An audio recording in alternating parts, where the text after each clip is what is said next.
Welcome back as we continue our journey through the book of Genesis.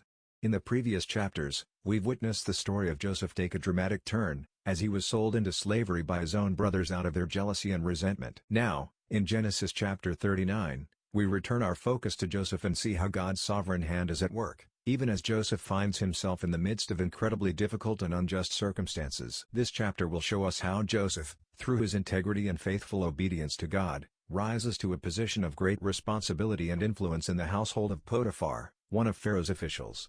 However, we'll also encounter a temptation that puts Joseph's character to the test, leading to his unjust imprisonment. As we read through this passage, we'll be reminded that even when life seems to take unexpected and painful turns, God is still present and actively working out his plan.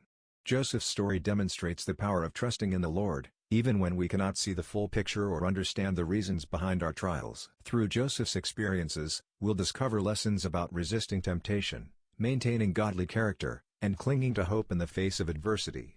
May this reading strengthen our own faith and inspire us to walk with unwavering trust in our sovereign God. So let's dive into Genesis 39 and witness the continued unfolding of Joseph's remarkable journey. And Joseph was brought down to Egypt, and Potiphar, an officer of Pharaoh, captain of the guard, an Egyptian, bought him of the hands of the Ishmaelites, which had brought him down thither. 2 And the Lord was with Joseph, and he was a prosperous man, and he was in the house of his master the Egyptian. 3 And his master saw that the Lord was with him, and that the Lord made all that he did to prosper in his hand. 4 And Joseph found grace in his sight, and he served him, and he made him overseer over his house, and all that he had he put into his hand. 5 And it came to pass from the time that he had made him overseer in his house, and over all that he had, that the Lord blessed the Egyptian's house for Joseph's sake. And the blessing of the Lord was upon all that he had in the house, and in the field. 6 And he left all that he had in Joseph's hand, and he knew not aught he had, save the bread which he did eat. And Joseph was a goodly person, and well-favored. 7 And it came to pass after these things, that his master's wife cast her eyes upon Joseph, and she said, Lie with me. 8 But he refused, and said unto his master's wife,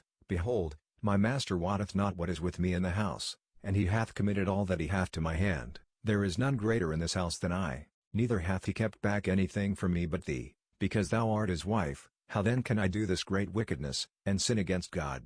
10 And it came to pass, as she spake to Joseph day by day, that he hearkened not unto her, to lie by her, or to be with her. 11 And it came to pass about this time, that Joseph went into the house to do his business, and there was none of the men of the house there within. 12 And she caught him by his garment, saying, Lie with me, and he left his garment in her hand, and fled, and got him out. 13 And it came to pass, when she saw that he had left his garment in her hand, and was fled forth. 14 That she called unto the men of her house, and spake unto them, saying, See, he hath brought in an Hebrew unto us to mock us. He came in unto me to lie with me, and I cried with a loud voice. 15 And it came to pass, when he heard that I lifted up my voice and cried, that he left his garment with me, and fled, and got him out. 16 And she laid up his garment by her, until his lord came home. 17 And she spake unto him according to these words, saying, The Hebrew servant, which thou hast brought unto us, came in unto me to mock me. 18 And it came to pass, as I lifted up my voice and cried,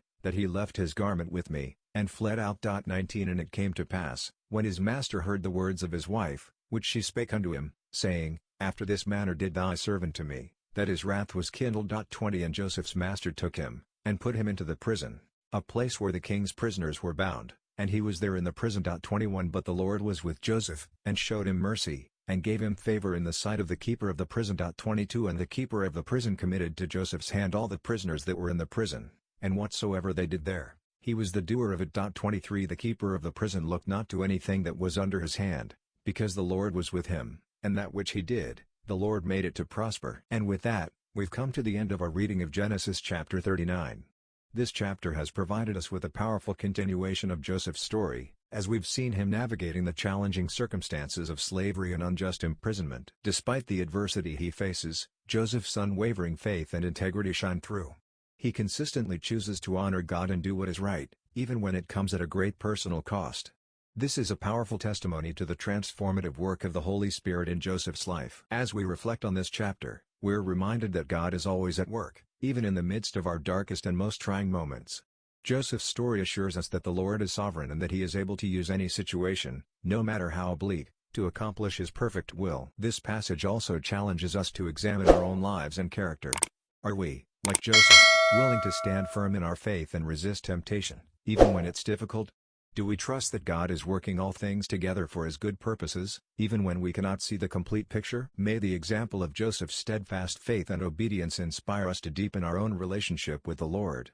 As we continue our journey through Genesis, may we be encouraged to walk with unwavering trust in our sovereign God, knowing that He is always working for the good of those who love Him. Thank you for joining me today. I pray that this reading has been a source of encouragement and insight. Until next time, may the Lord bless you and keep you.